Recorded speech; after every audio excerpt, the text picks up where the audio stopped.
Ms. Sherman, in the kindest and gentlest terms previously, I have urged that you do something about getting Pastor Abedini and the other 2 Americans released. As you know, I was incredibly critical of you guys because you cut billions loose without demanding this tiny, tiny little thing as far as Iran is concerned. I want to ratchet that up a little bit. You did it again. You've cut billions loose without getting those 3 guys released. Do me a favor. Do America a favor. Do the Abedini family a favor. Tell them next time you're not going to give them any more money unless they kept these 3 people loose. I can almost guarantee you they're going to do that. You're talking about billions of dollars, and you're talking about 3 people that we really, really need out of prisons in Iran.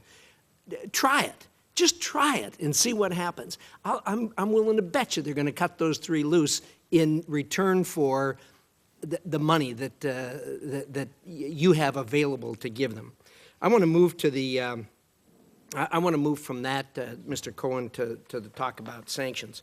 You know, there are a lot of us that were pretty critical about. Well, I'm very critical about the temporary and partial relief from sanctions, and we had lots and lots of concerns about it, and those concerns haven't gone away.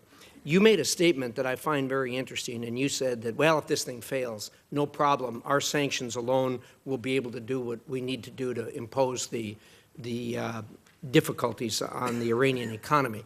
And with all due respect, I think that that's incredibly naive. If they sidle up to the Russians, the Chinese, the Indians, and the Turks, they can do just fine, regardless of the fact that there's U.S. sanctions on. And I don't know how you're going to get this genie back in the bottle.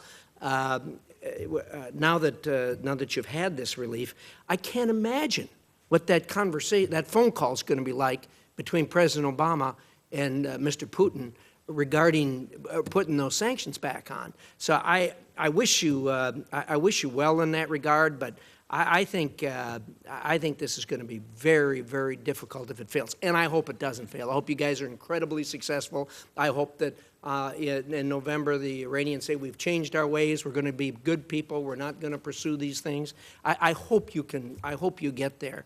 But I have, given the history we've got with this country, I have real reservations. So I wish you well in that regard. But I think you need to be thinking a little bit more deeply about how you're going to put that genie back in the bottle. Thank you, Mr. Chairman. I'm done.